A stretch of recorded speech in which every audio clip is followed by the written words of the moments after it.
இந்த வாரம் ஜூன் தொடக்கத்துல 1 கிலோ காணாக்கத்தை மீன் 50 ரூபா குறைஞ்சிருக்கு. அதாவது போன தடவை வந்தப்ப 300 ரூபாய்க்கு வாங்கணுமா, இந்த தடவை வந்து 250 ரூபாய்க்கு வாங்கியிருக்கோம். இந்த காணாக்கத்தையோ முழியாங்கண்ணு பாறையோ நிறைய பேர் தப்பா நினைக்கிறாங்க. மக்கள் பார்க்கட்டும், இங்க பாருங்க அப்படியே ஃபுல்லா க்ளோஸ் அப்ல காமிங்க. நிறைய பேர் தப்பா நினைக்கிறாங்க. காணாக்கத்தைக்கு வந்து இந்த ஓரத்துல எப்படி இருக்கும் பாத்தீங்களா, பச்சையா இருக்கும். இதை நாங்க போன தடவை வாங்கிட்டு போய் சூப்பரா குழம்பு வச்சு சாப்பிட்டோம். அப்படியே செம்மையா இருந்துச்சு. எனக்கு உனக்குன்னு ஒரு ஆளு 5 மீன் சாப்பிடுவாங்க போல இருக்கு. இதுதான் நிறைய ஹோட்டல்ல எல்லாம் வறுத்து வைக்கிறாங்க பாருங்க. ஏன்னா இதோட டேஸ்ட் அப்படி. யாரா இருந்தாலும் மீன் சாப்பிடாதவங்க கூட இந்த காணாக்கத்தை மீன் வந்து சாப்பிடுவாங்க. ஸோ 250 ரூபாய்க்கு கிடைச்சிருக்கு 1 கிலோ இந்த வாரம். உங்க சந்தையில, மீன் சந்தையில எவ்வளவுக்கு வாங்கலாம் அப்படின்னு அவசியம் கமெண்ட்ல சொல்லுங்க. ஒரே ஃபேஸ்புக்ல கழுவி ஊத்துவீங்க, அடி பாவி நீ மட்டும் போய் ஊர்ல வாங்கி சாப்பிடுறியே அப்படின்னு.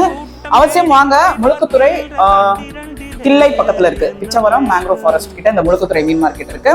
பக்கத்துல சுத்துவட்டாரத்துல யார் இருந்தாலும் இந்த மீன் மார்க்கெட் வந்து நீங்க வாங்கணும். அதான் என் ஆசை.